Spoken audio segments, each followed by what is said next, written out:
This is Monty with Build Brothers, starting my digital inspection. We're at a property in the La Mesa area. And we always like to start underneath the eaves just to see the condition of the wood when starting these inspection videos. And I do see a little bit of what looks like to be termite damage on this fascia right here. These eaves are actually boxed in. So you can see stucco underneath here. But normally what would be underneath there are the shiplap starter boards and the rafter tails, as you can see on the back here. So that's what's underneath this part. But moving on, what we're looking at here, oh, they actually have an in-phase system, but what we're looking at here is a asphalt shingle roof. And first thing I wanted to point out while I'm up here is there is no step or counter flashing. It looks like there used to be step and counter flashing before, but it was actually taken off. So you really want to have that metal flashing on the edge here to keep that water out anytime it rains. Because essentially without that, well, you just have a gap, right? So another thing I noticed on the shingle portion were exposed nail heads. Just wanted to point those out as well.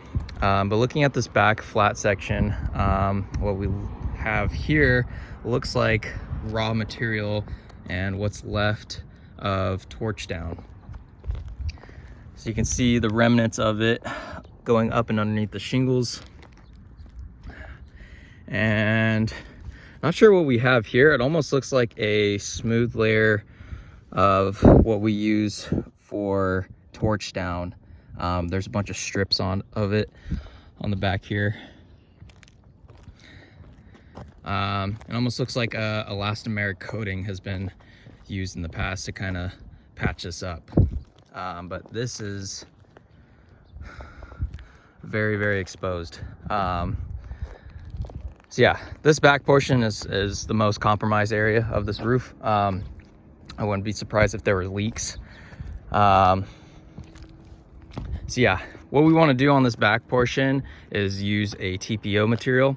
TPO is a synthetic material. It's used on a lot of commercial buildings. It does a very good job at, withstanding the elements. Does a very good job as well as holding water and standing up against the UV rays long term. So it's a superior product. We definitely want to put this on this back section for the flat or low sloped part of the roof. Another thing I wanted to point out just while I'm up here is around the penetrations. Around these penetrations, there is no sealant. So essentially this is completely open. When we do a roofing project, well, we're gonna wanna reseal these penetrations. This one is closed, right?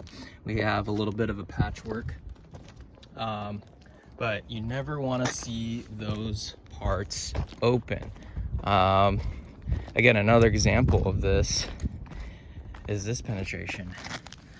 So anytime it rains, well, that water is going to have an opportunity to get up and under here. So essentially what we want to do, these shingles look, fairly new. So what we want to recommend on this portion is a roof tune-up as well as replacing this back portion. So yeah, that is our recommendation. Looking around, ideally too, we'd want to have step and counter flashing on this portion as well. But yeah, the shingles are pretty new, so I'll bring this up to the homeowner and go over some options. But yeah, at the very least, we want to replace this and throw in a roof tune-up as well. So that is it. Thank you.